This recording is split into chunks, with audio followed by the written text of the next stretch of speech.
we are at the beginning of a new year. It's always a lot of hope, a lot of anticipation when it comes to a new year. So we thought we'll just spice up the episode a little. We've been doing Rootmaps for 5-6 episodes now. We thought we'll just sit down, take a breather, and answer a few questions that a lot of our audience, a lot of our staff, a lot of our following has been having. The first question is, why have you started GFM? Where did the idea originate, and how has the journey been so far? See, the good food movement, no. So it is not a brand specific initiative. As I mentioned, there is a huge disconnect between how the food is grown and how the food is consumed. Mm-hmm. So right now we don't have any connect. For example, any consumer, let us assume he is buying greens or vegetables from a shop. Does he actually know where this came from, who grew it, at what cost it was grown? That understanding is not there. Mm-hmm. Also, the farmer who is growing the food has no understanding of who is eating this food. Mm-hmm. So, end of the day, the way he is growing the food impacting public health. Mm-hmm. So, the entire idea of good food movement is it possible to bridge this gap and tell consumers what's happening in farming space. Mm-hmm. There are some initiatives which are working to give good food. And as a consumer, you should be willing to be open to understand these initiatives and support these initiatives. It doesn't matter who is doing those initiatives. Some of the farmers we have covered, and some of the organizations we have covered, and we have been, for example, we did a very good series on antimicrobial resistance, AMR. Try to educate consumers what is AMR, why it is so critical to understand not to eat antibiotics daily, either orally or through food, how it is impacting generation of superbugs, which they will never be able to cure by use of antibiotics. The whole idea was that, is it possible to educate the consumers who are unaware about the food ecosystem, and that's the genesis of good food movement. So I'll jump into the next question. You've traveled across the country for stories for GFM. One example, one story that has struck you a lot. See, one amazing story in I didn't know our Northeast actually is growing apples, and just an amazing story. And nobody knows, at least I didn't know. Mm-hmm. I'm fairly connected in food circles. I didn't know the remotest part of Northeast, the apples are grown. And the impact of, growing that apples there, local economy, in the village economy, how it is getting impacted. That has been an amazing, insight to me, mm-hmm. when we went there and created, that story. So another story, which actually shook my ground on how I understood food. My understanding after starting good food movement, my understanding of the food also looks like very flaky. Mm-hmm. The way I understood food is, to grow food, you need land, you need to plow, you need to do organic, all those things. There's one gentleman, from Kerala, which we covered. He was in Middle East. He came back. He had no land. Absolutely no land. As part of our story we have covered, where he took planting trees on the roadside. Those trees are jacks. Imagine, he raised saplings. He started planting jacks on the roadside, and they became a tree. They started fruiting, and food as a commons he demonstrated. Food actually belongs to everybody. Absolutely. Nobody can have a proprietary ownership on what we do. So those are the two stories actually. It moved me a lot, especially as part of and quite a humbling experience, I think. Yes. Jayan, Plav Jayan is called, is planted over 25,000 trees. Yes. That is not a small feat. Well, they're not 100, they're not 200. Over a period of maybe one generation, he has planted, and absolutely has no ownership on that. Roadside he kept on planting. People can pluck and eat it. Maybe some animals also will eat it. Yeah. He created that ecology. So that's the amazing What is story. your own example? Like I know you've tried growing trees alongside the road. I don't. I've seen couple of trees being cut in front of me itself. So what is so So it's even more important that we keep doing this, right? yes, very important. It has to become a movement. Okay, restoring our ecology. Okay, restoring our grasslands. Grasslands doesn't mean you have to plant trees. Leave the grasslands as grasslands. Okay, roadside tree plantations we have to accelerate. Okay, there were simple called devarkadus associated with each village. Actually, you are sitting in a place we call it as a devarkadu. We have got a forest. You have seen there. Yeah, behind. Okay, around 5 acres of forest exists. Okay, we don't touch it. Okay, while we continue to farm, we continue to produce, but 5 acres we have left. Inside, actually, we don't know what is there. Yeah. We have not even ventured inside. So we have left it. We call this entire area Devarkadu. So can we do small community projects like this? My experience has been very humbling. Okay, people don't understand why we plant on the roadside. They think there's an hidden agenda. Okay, they cut the trees, they tie a goat or a sheep or a cow to the tree and the tree gets destroyed. Electricity department comes. Other day I saw they had cut some trees. So these are all mess is happening in our ecosystem, but we can't give up. But there are great examples. Great examples of creating amazing grasslands. Timbuktu initiative, 4,000 acres of commons.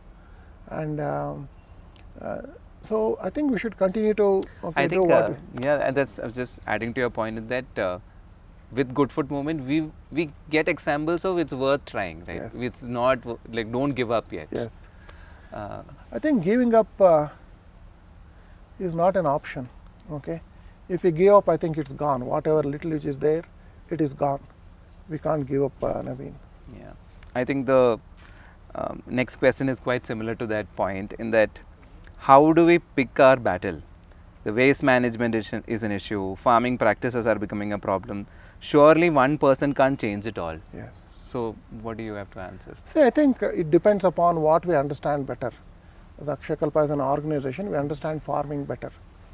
Okay, I think we should focus on try to set up models where farming is understood a little bit deeper, soil management is understood very well, rainwater harvest is integration of bees, integration of hedging, bunding, trenching to any farm ecosystem. So if you walk in entire Devarkadu, not even one single drop of water, whatever might be the rains, will go out because it has been properly hedged, trenched, bunded. So that's exactly how we need to shape the land, and we need to really understand how to produce food in midst of the nature. We can't really fight against the nature to produce the food. I think the first journey has been health.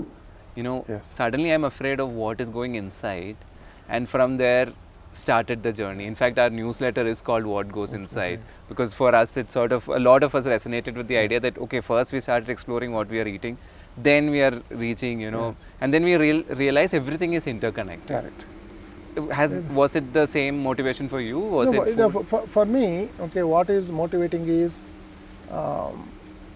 in a conventional system, I think we have lost capacity to understand what is farming. So we are very blind. We say one crop, 10,000 acres you grow and you harvest it. That's what we are thinking. Getting a lot of external inputs, it is not required. No forest is grown with external inputs. Forest grows on its own, it regenerates. We need to have a regenerative farming systems adapted, be it organic or you can call it any other name. But farms needs to regenerate themselves. External input needs to be cut, and entire thing is in the air. Nitrogen, is in the air. And NPK can be restored. All these things are possible. That's what motivates me.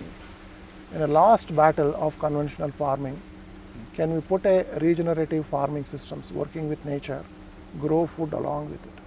All the more important in uncertain climatic situations. Have you had any kind of examples where setting this up has made it less flood prone or any of those kind of anywhere in the places?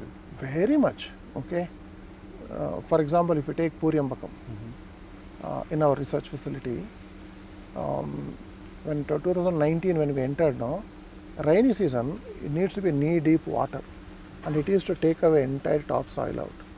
When we shaped the land, we didn't push the soil, we just properly scientifically hedged and bundled. Okay, and 29th and 30th of November, 270 millimeters of rain in 2 days. Not even a single drop of water went out. We were able to harvest and store it. And excess water, okay, structurally we were able to give it to the nearby lake. So those systems are working. And simple example, what I'm trying to say is water harvesting.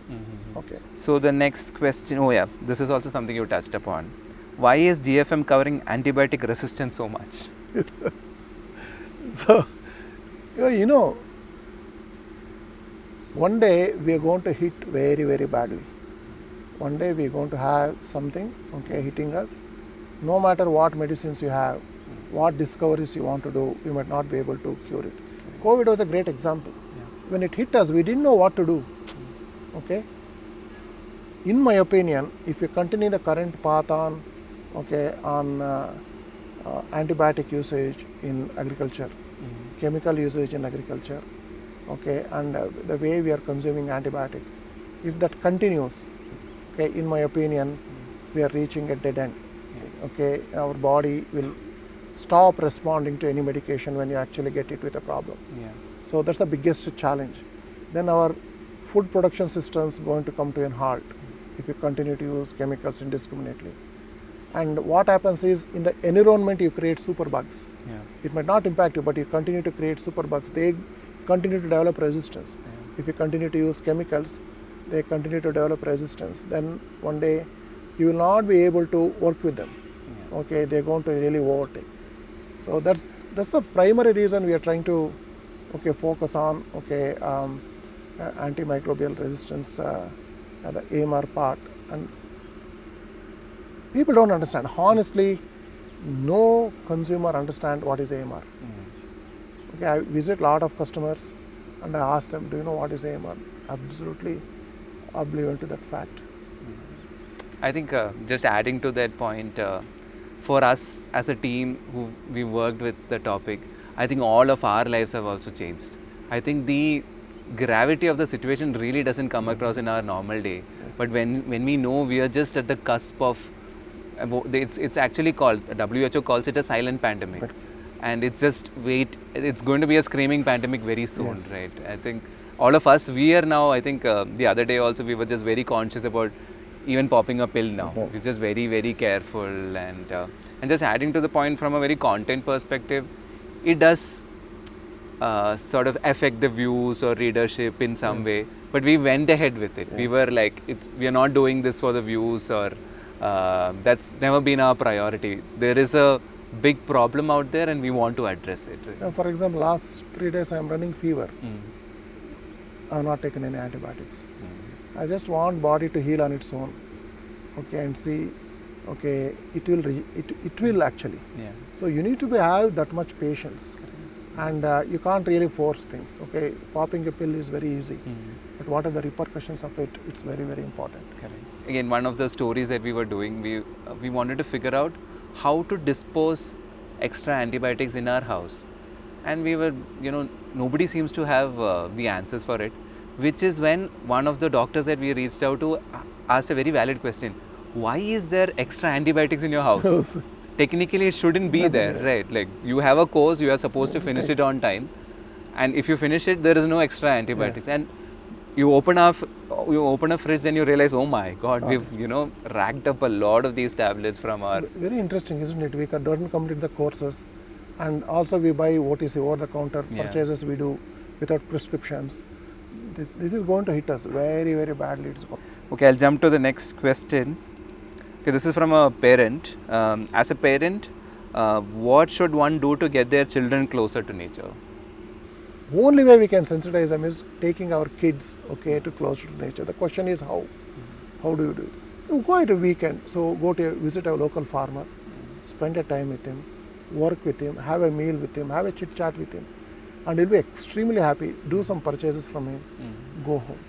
That's the best way to get children close to nature. Okay, Yeah, do you think children are born closer to nature and we just take them away from it? that's what it is happening. Children's actually, if you just leave them in the mud, no, they just play for hours. You just leave them in the water, they just play for hours. Okay, but we believe, okay, that's not right thing to do. In my opinion, it is not.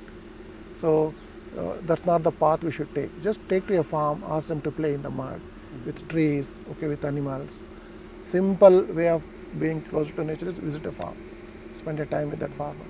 Is just trying to understand it from a very energy point of view also. So now only weekends we can possibly take the children to the farms and all. Can we also inculcate a certain practice in our lives where we are energy efficient, we think about nature and general holistic living while in the city as well? Do we have to always go out to the farm? Not necessarily. This is a very valid point actually. Within the urban spaces, okay, we can create these systems.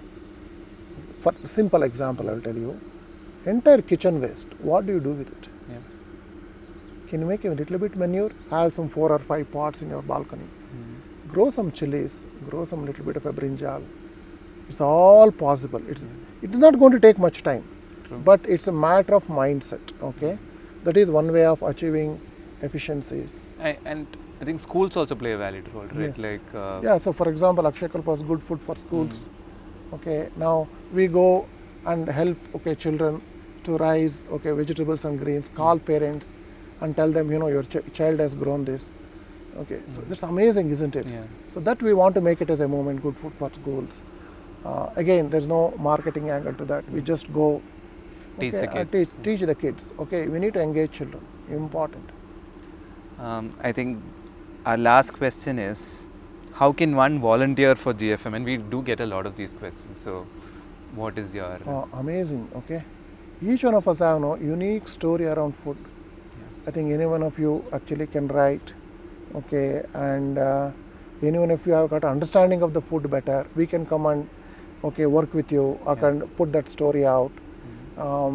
Anybody who is actually working in the food space and they have got some ideas, we would like to listen from you. Okay. The volunteering also constitutes that you as an individual change in yourself.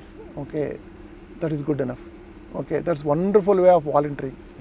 For example, can you make little bit of a change on the food what you are eating? Yeah. Buy from whoever you want. Make that change. Start questioning. Stop that soda. Stop that sugars. Okay, and start eating good food. Okay, start supporting conscious movements which are happening around. That in itself is a great way of volunteering and contributing to good food movement. Yeah. Any changes like that you make in your life, please write to us. We are very, very happy to talk to you and put a word across saying that other people are doing, you can also do it. Okay, we need to really build a movement. I think we will also be mentioning all the contact details in the description, and what we can also, we are an open space, so at any point you want to walk into our farms, walk into our office, we are more than happy to talk to you, show you around, and I think that's the wrap of the episode. Is there any New Year resolution that you have, and is there any message that you would like to tell the audience as well? See, one thing what we have done took us 14 years. Now Akshakalpa, at least from a employee's point of view, everything our employee eats today in our community kitchens. One is in Tiptur, another is in Bangalore, next one is in Puriyamakam, fourth one is in Shadnagar, Hyderabad. All these 4 canteens, they have become self-sufficiency on food. Maybe in the exception of the salt, we grow everything ourselves. Even oils, we do it ourselves. Coconut oil, we do it ourselves. We have put a small unit. What is required? It is not a big deal, but takes time, 4 or 5 years of journey, and I think all of us can make that change. That's what I believe.